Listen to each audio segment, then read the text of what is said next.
যে নারী জুমার দিনে 3টি আমল করবে ওই নারীর কপাল খুলে যাবে।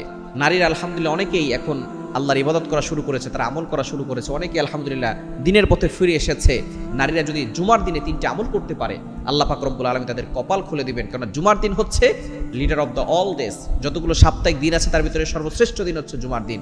এই জুমার দিনে কিছু সময় আছে যে সময় দোয়া করলে দোয়া কবুল হয়। সুতরাং এই জুমার দিনে নারীরা 3টি আমল করবে। 1 নাম্বার হচ্ছে দুরূদ শরীফের আমল। যত বেশি পারে তত বেশি দুরূদ শরীফ পড়বে। বিশেষ করে 5 ওয়াক্ত নামাজের পরেই 100 বার করে, সর্বনিম্ন 100 বার করে দুরূদ শরীফ পড়বে।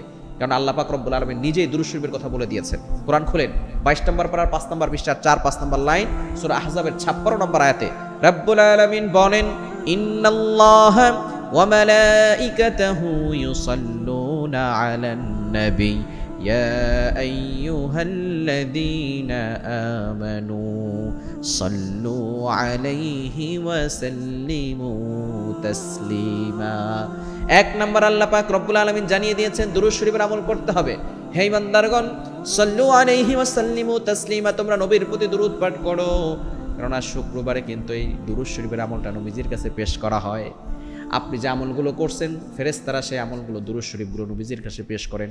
আয় আল্লাহ, অমুকের ছেলে অমুক, অমুকের মেয়ে অমুক আপনার জন্য দুরূদ প্রেরণ করেছেন।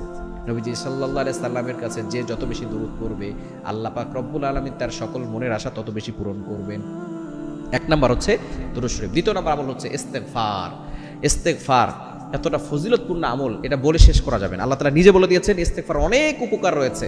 29 নম্বর পারা 11 নম্বর পৃষ্ঠার 9, 10, 11, 12 নম্বর লাইনগুলোতে সূরা নূহের 10, 11, 12 নম্বর আয়াতগুলোতে আল্লাহ তাআলা সুন্দর করে জানিয়ে দিয়েছেন, ফাকুল তুস্তাগফিরু রাব্বাকুম ইন্নাহু কানা গফফারা ইউরসিলিস সামাআ আলাইকুম মিদরারা ওয়া ইউমদিদুকুম বিআমওয়ালিন ওয়া বানিন ওয়া ইয়াজআল লাকুম জান্নাত ওয়া ইয়াজআল লাকুম আনহারা। ইস্তিগফারের মাধ্যমে আল্লাহ পাক রব্বুল আলামিন গুনাহ মাফ করে দেন, সম্পদ না থাকলে সম্পদ দান করেন, অভাব দূর করেন এবং দুর্ভিক্ষ আসলে বৃষ্টি দান করেন, এমনকি সন্তান না হলে সন্তান দান করেন।